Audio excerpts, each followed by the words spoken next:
Hello प्यारे बच्चों। तो कैसे हो आप सभी।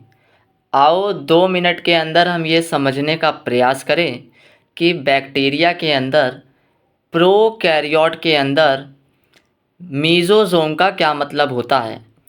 जैसा कि आप सभी जानते ही होंगे कि प्रोकैरियोट्स का जो एनवलप होता है, जो उनकी कवरिंग होती है, वो बहुत ही कॉम्प्लेक्स तरह की होती है। उनके एनवलप में जो सबसे बाहर वाली लेयर होती है उसे कहा जाता है ग्लाइकोकैलिक्स, जो कि कार्बोहाइड्रेट से बनी हुई लेयर होती है।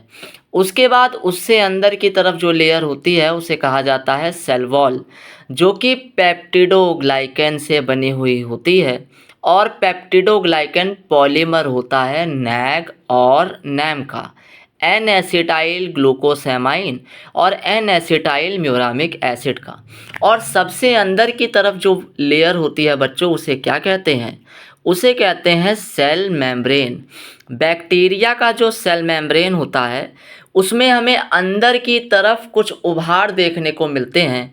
बैक्टीरिया की सेल मेम्ब्रेन में हमें अंदर की तरफ कुछ इनफोल्डिंग्स देखने को मिलती हैं मेरे प्यारे बच्चों, जिन्हें हम प्यार से कह देते हैं मीज़ोज़ोम। मीज़ोज़ोम बैक्टीरियल सेल मेम्ब्रेन में पाए जाने वाले इनफोल्डिंग्स होते हैं। बैक्टीरिया की सेल मेम्ब्रेन में पाए जाने वाले अंदर की तरफ उभार होते हैं। इनका काम क्या होता है प्यारे बच्चों? तो इनका काम होता है सेलुलर रेस्पायरेशन, क्योंकि बैक्टीरिया में माइटोकॉन्ड्रिया तो है नहीं, तो फिर रेस्पायरेशन में कौन मदद करता है? पिगमेंट कहाँ पे अटैच्ड होते हैं या कॉम्प्लेक्स और एंजाइम कहाँ पे जुड़े हुए होते हैं? तो ये आपके जुड़े हुए होते हैं मीज़ोज़ोम के ऊपर।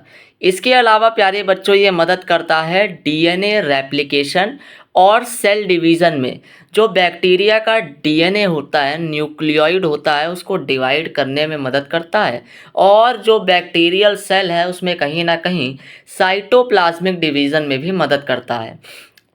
इसके अलावा बच्चों मीज़ोज़ोम के ऊपर कई सारे एंजाइम्स भी, जैसे कि रेस्पायरेशन के, जुड़े हुए होते हैं। Thank you, bye.